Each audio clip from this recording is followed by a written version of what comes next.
Have you ever noticed how some people never really leave you, even when they're long gone from your life? You tell yourself it's over, you've moved on, that time has done its job. But then, out of nowhere, their name echoes inside your mind like a quiet whisper.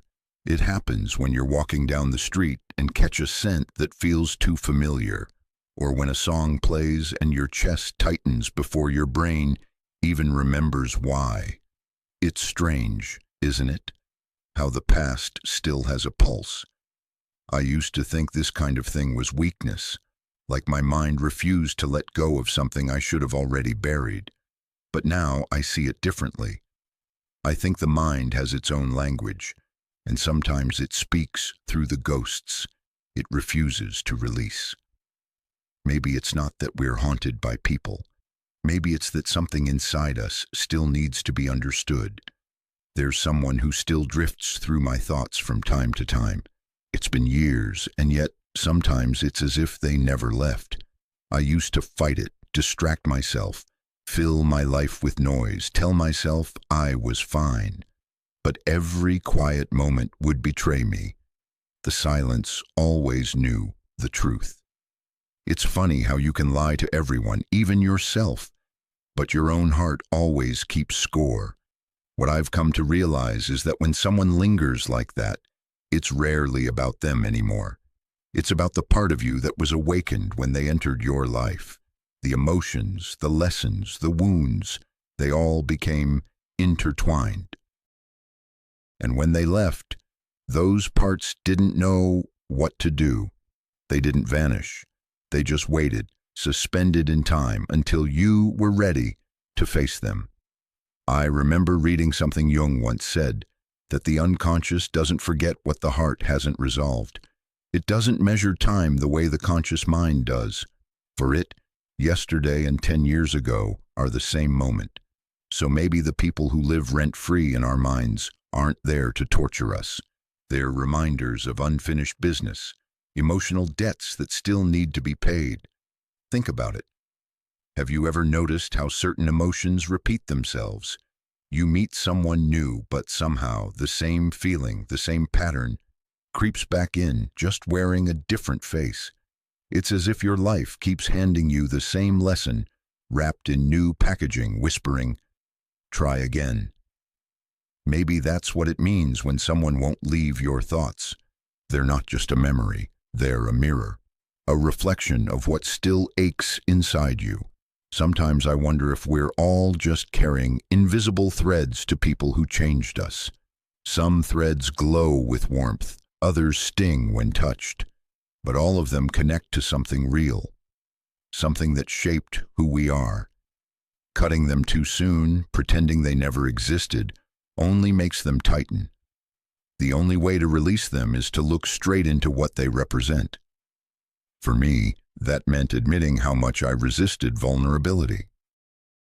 That person, the one who still lingers in my head, wasn't just someone I loved or lost.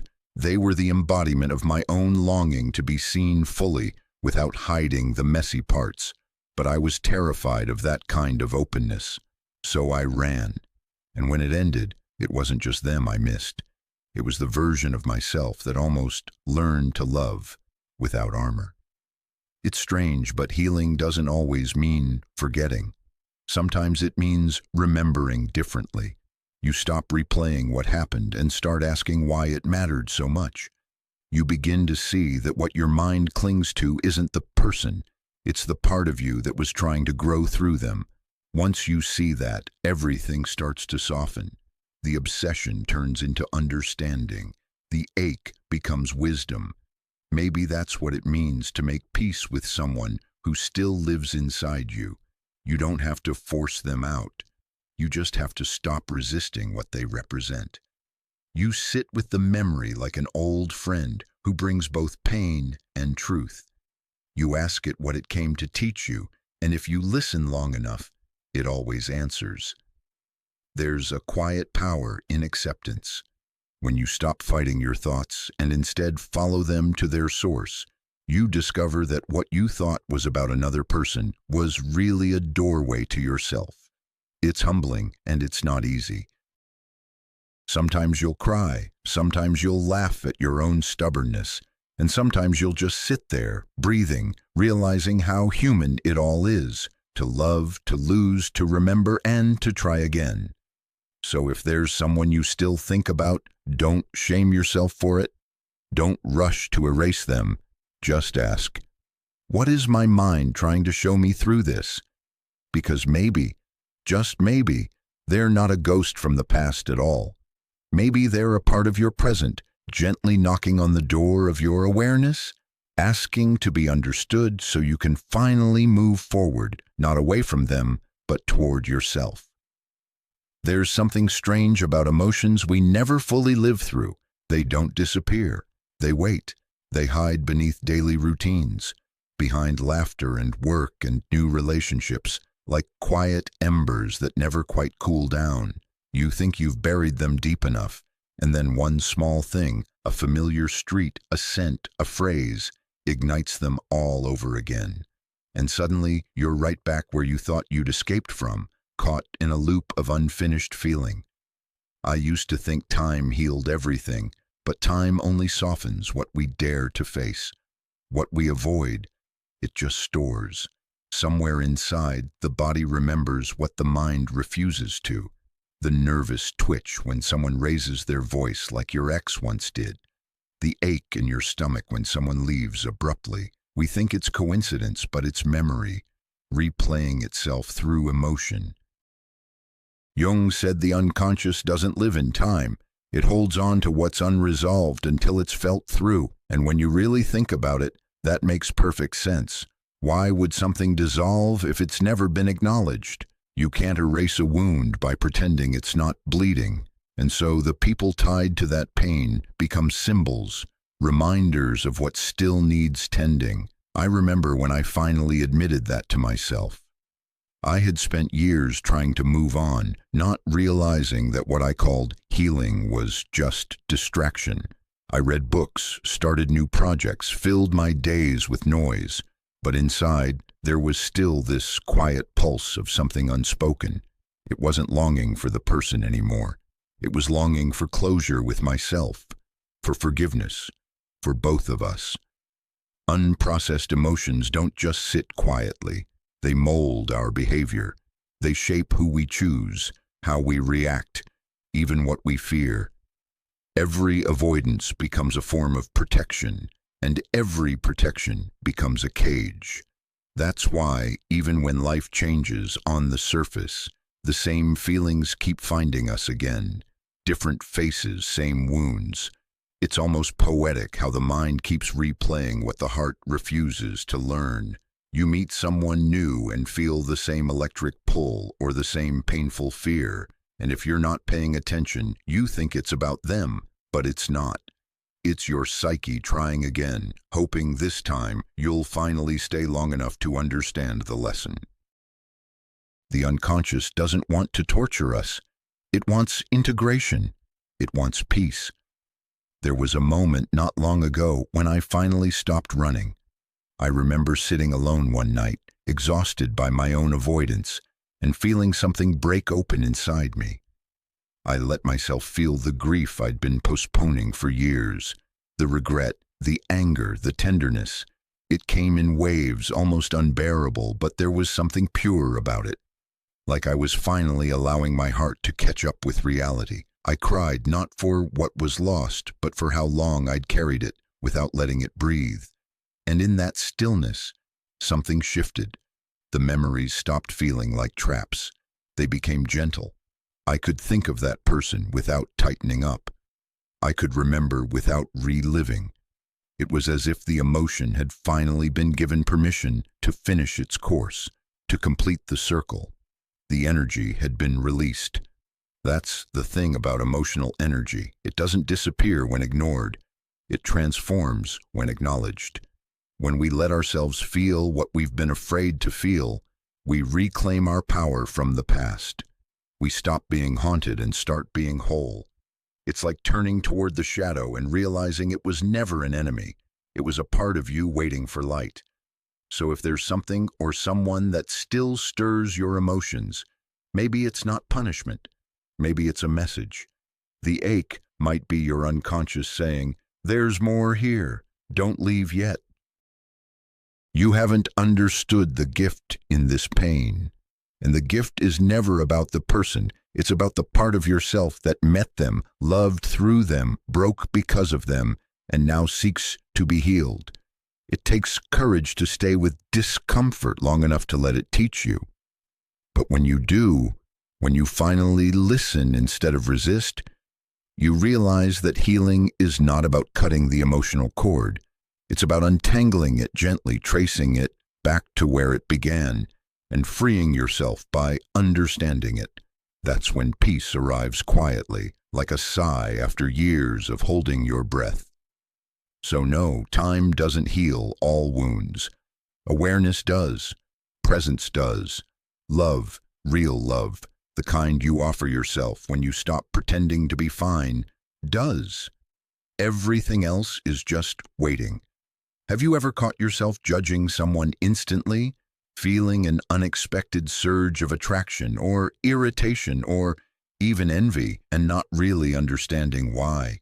It's easy to believe it's about them, about something they did or said, but more often than not, it's something inside us being mirrored back. That's the unsettling thing about people.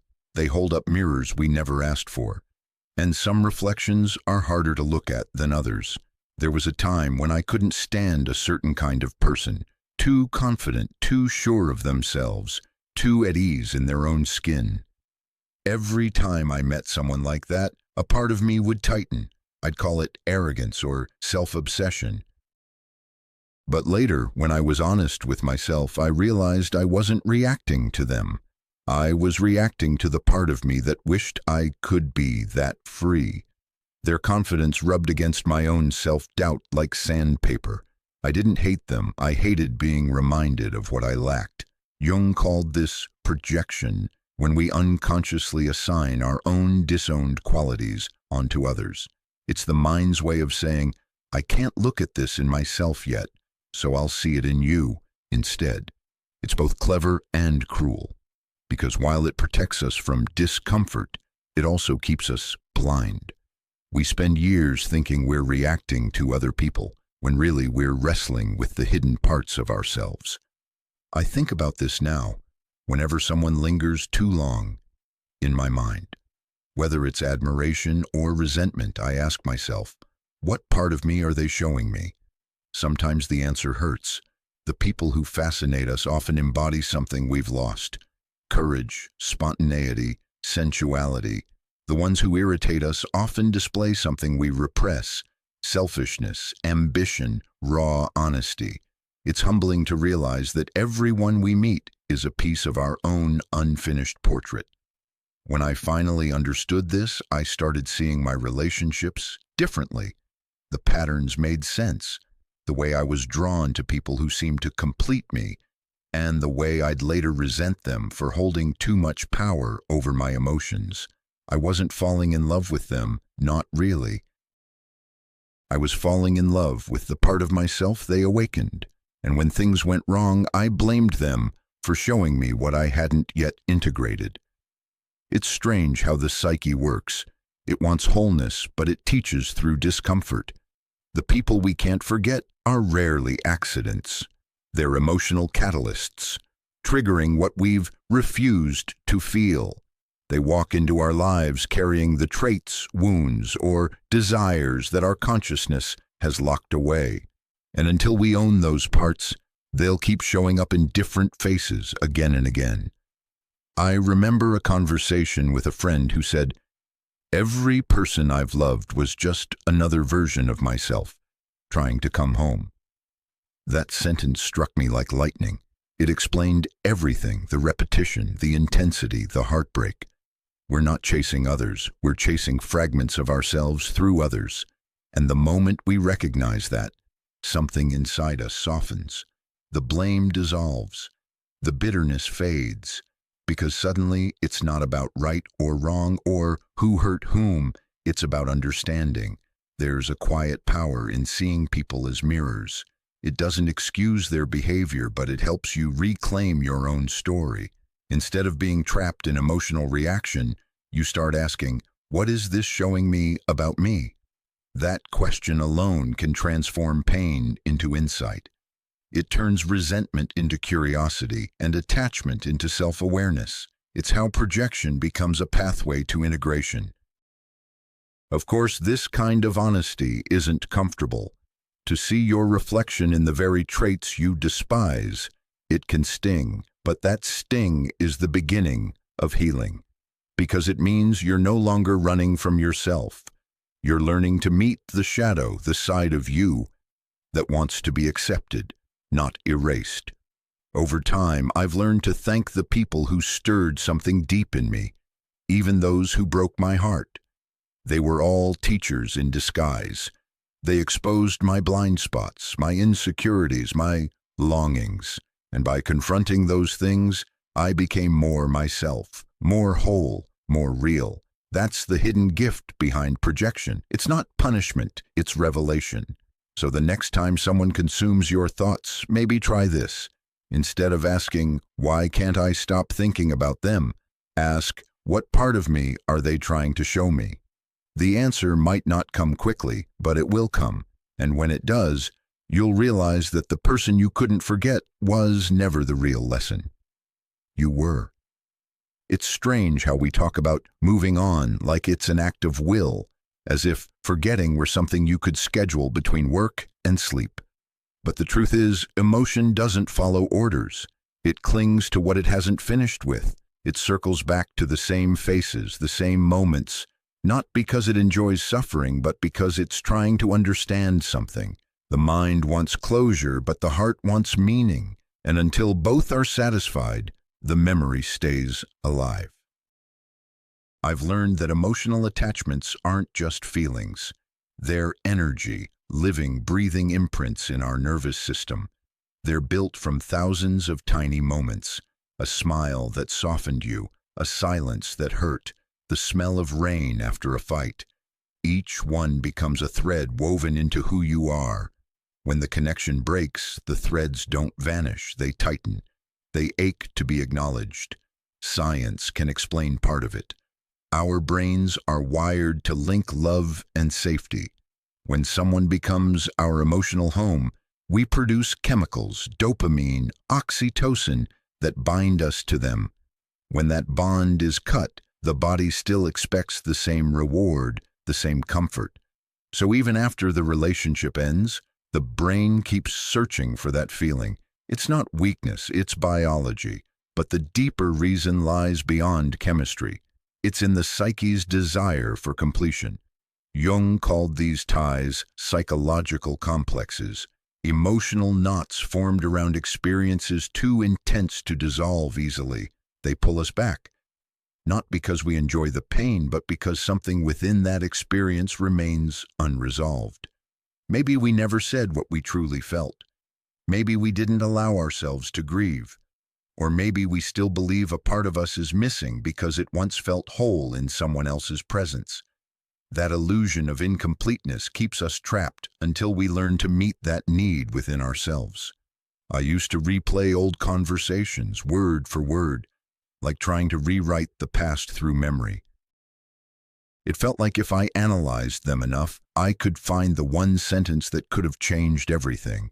But healing doesn't come from rethinking what was said. It comes from feeling what wasn't felt. The grief, the longing, the gratitude, even the relief. Until those emotions are acknowledged, they keep echoing. It took me a long time to realize that attachments aren't just about people. They're about what those people represented, a sense of safety, of being understood, of being seen. When that connection is lost, we think we miss the person, but really, we miss the part of ourselves that felt alive in their presence. And that part deserves to exist on its own, without needing anyone else to sustain it. Sometimes I wonder if letting go isn't about cutting ties at all, but about loosening the grip, not forcing the memory out, but allowing it to settle, to integrate. It's like untangling a knot. You can't rip it apart. You have to feel your way through each thread, patiently. That's what I think forgiveness really is. It's not absolving someone of what they did. It's releasing yourself from the need to keep reliving it. There was a night when I realized I didn't need to forget to be free. I could still remember, still care, and still move on. The connection didn't have to vanish, it just had to transform. That's when I started writing letters I never sent. I wrote to the person, but really, I was writing to the part of me that had loved so fiercely. I thanked that version of myself for being brave enough to open up, even if it ended in pain. And somehow, that simple act loosened the hold. You see, love never really dies. It just changes shape. When we stop demanding that it return the way it was, it becomes something softer. Understanding, compassion, wisdom. The bond remains, but it no longer owns you. It lives quietly within you as a reminder of how deeply you can feel, how much you can grow. So maybe moving on isn't about forgetting or replacing. Maybe it's about reclaiming, taking back the pieces of yourself you once handed to someone else and saying, "Thank you for carrying this part of me for a while, but I'll take it from here." That's what freedom looks like. Not erasing the past, but integrating it so fully that it no longer hurts to remember. And when that happens, the thought of them stops feeling like a wound. It feels like a story you once lived, a beautiful, complicated chapter that shaped you, but doesn't define you anymore. Have you ever had those strange coincidences that make you stop and think, wait, what are the odds? You think of someone you haven't spoken to in years, and suddenly they message you. You dream of a place you've never been, and the next day, you see it somewhere unexpected. Maybe you pass by a bookstore and the exact word you've been wrestling with for days is printed in the title staring back at you. People call it coincidence.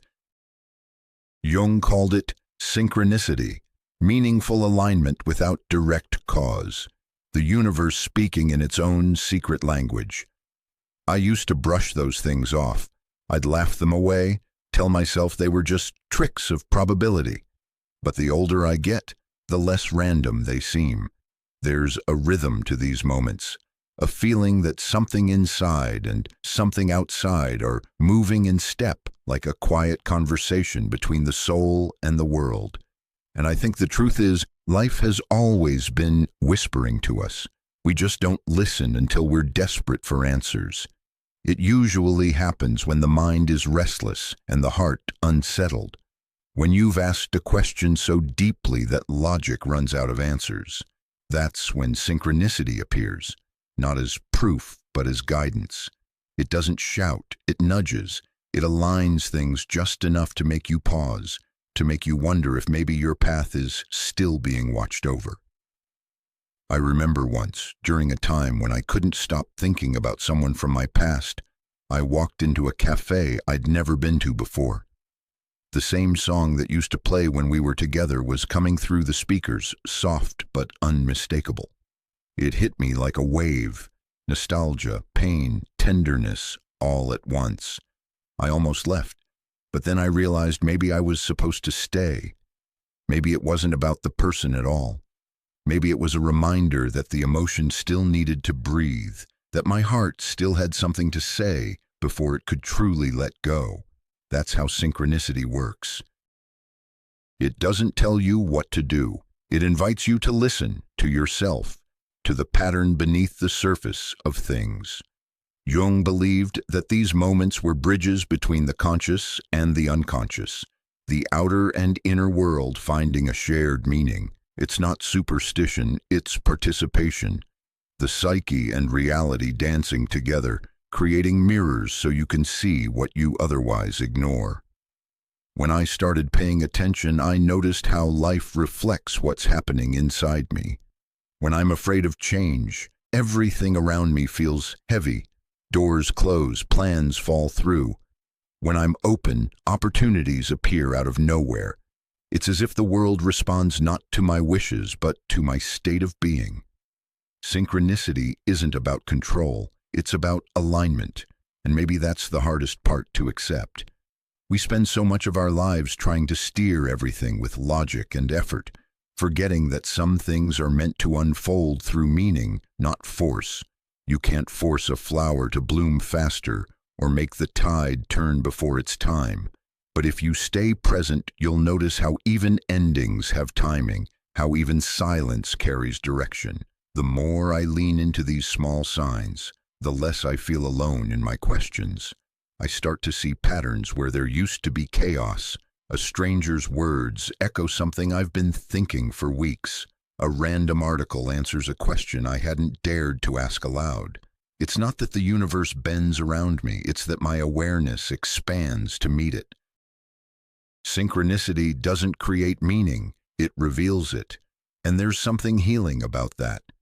To know that the same intelligence that spins the planets and opens flowers also arranges these quiet intersections in our lives.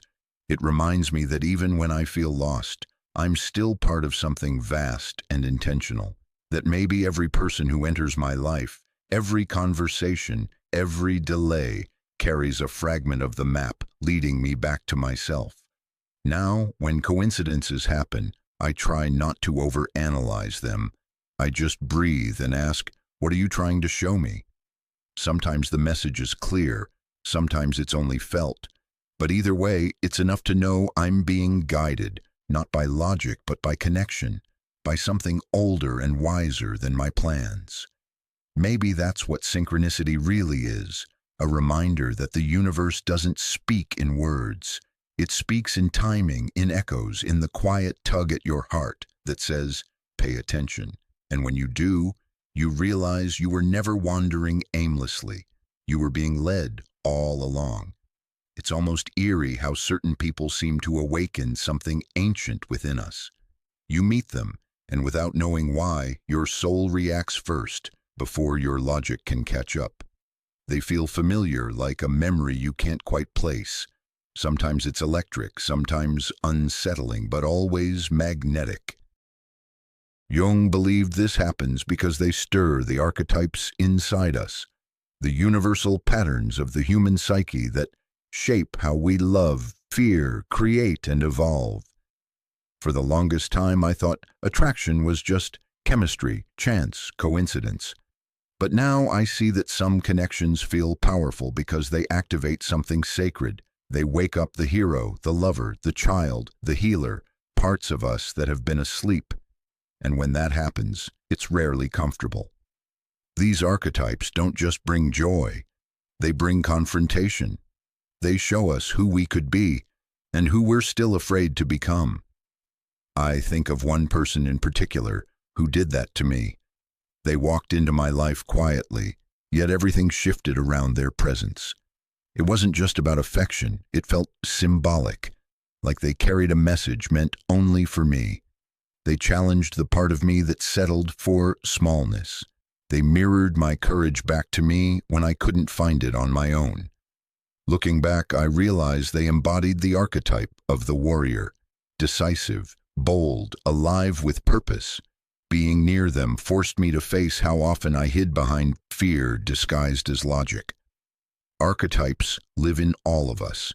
They're the ancient blueprints of human experience, the inherited roles that play out in myths, art, and dreams. The hero seeks meaning, the sage seeks truth, the lover seeks connection, the rebel seeks freedom. And though they sound grand, they appear in the quiet moments too, in the way you comfort a friend, stand up for yourself, fall in love, or walk away. Every time someone deeply moves you, it's usually because they've awakened an archetype you've neglected. But here's the difficult part. We often mistake the person for the archetype itself. We think it's them who make us feel alive, when in reality, it's the part of us that's coming to life through them. That's why we get attached, because they remind us of who we truly are underneath the fear and habit. And when they leave, it feels like a piece of us goes with them. But the truth is, that piece was never theirs to keep. It was ours all along. I've come to believe that the people who leave the deepest marks aren't here to stay forever. They're here to awaken something, to light a torch and then step aside so we can carry it forward ourselves. When you understand this, loss stops feeling like punishment. It becomes initiation. You realize that every person who shakes you to your core is not a coincidence. They're a messenger from your own unconscious, reminding you of the potential you've forgotten. Once, during a quiet night, I asked myself what archetype I kept running from. I realized it was the creator, the one who turns pain into expression. I had spent years analyzing life, but rarely allowing myself to create from it. That realization didn't fix everything, but it freed something. It helped me see that healing isn't just about understanding why something happened. It's about becoming the person that experience was trying to shape you into. So now, when I meet someone who stirs something deep in me, I don't rush to label it as love or destiny. I ask, what part of me are they calling out? Is it the dreamer, the child, the wanderer, the sage? And then I listen, because that's where the real transformation begins, not in the relationship itself, but in what it reveals about my own evolution. In a way, everyone we meet is a reflection of the greater story unfolding within us. Some awaken the light, some the shadow, but all of them are pieces of the same sacred puzzle. And if we're patient enough to recognize the pattern, to honor what they awaken instead of clinging to their presence, we begin to live from a deeper place. A place where love is no longer about possession, it's about realization. So maybe the people who won't leave our thoughts aren't meant to. Maybe they're there to remind us of the life still waiting to be lived through us. The warrior asking us to act. The healer asking us to forgive. The lover asking us to open again. The sage asking us to trust the journey. And when we finally answer those calls, we realize the truth. They were never just passing through our story. We were meeting ourselves through them all along. There's a quiet point you reach after all the searching, all the aching, all the questions. It doesn't come suddenly, it arrives slowly like dawn sneaking through a curtain. One day, you just realize you're not haunted anymore. You can think of the person without feeling the old pull. You can hear their name without that small collapse in your chest. The memory is still there, but it's softer now, almost tender.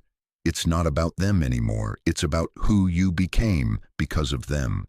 That's when you understand what all of this was really for. The sleepless nights, the unanswered whys, the endless revisiting of what could have been. It wasn't punishment. It was purification. It was your psyche trying to bring light into the places you kept dark. Every obsession, every heartbreak, every recurring thought was a doorway to something deeper. You just had to walk through it. At first that sounds cruel, but then you see it. Pain is the language the unconscious uses to get your attention. It doesn't speak in logic, it speaks in symbols, in echoes, in people who come into your life to show you the parts of yourself you've ignored. And once you listen, once you face what you've been avoiding, the pain doesn't need to shout anymore. It becomes quiet, it becomes meaning. Integration isn't glamorous. It's not a triumphant moment where everything makes sense. It's the slow realization that you don't need to fight with yourself anymore. The shadows you once feared, the loneliness, the longing, the anger, are no longer enemies, they're teachers. Each one came carrying a message. You are not broken, you are becoming. I think the greatest freedom we ever find is not in forgetting or escaping, but in embracing. You stop running from the things that hurt and instead hold them gently, like fragile truths that finally make sense. You start forgiving yourself for the choices you made when you didn't know better, for the times you stayed too long or left too soon or gave too much. Forgiveness doesn't mean approval, it means release. It's the moment you unclench your heart and let life flow again. And somewhere in that release, something miraculous happens. You begin to love without needing to possess. You begin to remember without needing to return. You begin to live without fear of what might leave. because now you know that nothing real is ever lost. It just changes form. The people who awakened you remain, not as ghosts, but as part of your inner landscape. They become wisdom. They become calm. When I think about all the faces that once consumed my thoughts, I no longer feel pain. I feel gratitude. Gratitude for what they revealed, for what they broke open in me, for what they left behind. They were never detours. They were directions. They led me back to the parts of myself I had abandoned, the confidence I admired in them, the tenderness I feared, the courage I pretended not to need. All of it was mine, waiting to be remembered. In the end, I think that's what liberation truly means. Remembering yourself. Remembering that every connection, every heartbreak, every coincidence was conspiring for your awakening, that every loss was a lesson in love's true nature, how to give without clinging, how to feel without drowning, how to stay open even when it hurts. And maybe that's what growing whole looks like, not perfection, not serenity without storms, but the quiet understanding that everything you've lived through, every joy, every wound, every unanswered question, has shaped you into someone capable of seeing life as it really is, raw, mysterious, and profoundly beautiful. So if you ever wonder why someone stayed on your mind for so long, maybe it's because your soul wasn't done learning from them. Maybe they were the bridge between who you were and who you were becoming. And when that bridge is finally crossed, you don't lose them. You carry them in a lighter way as part of your truth. That's when you finally breathe and whisper to yourself, "It's all right now. I understand."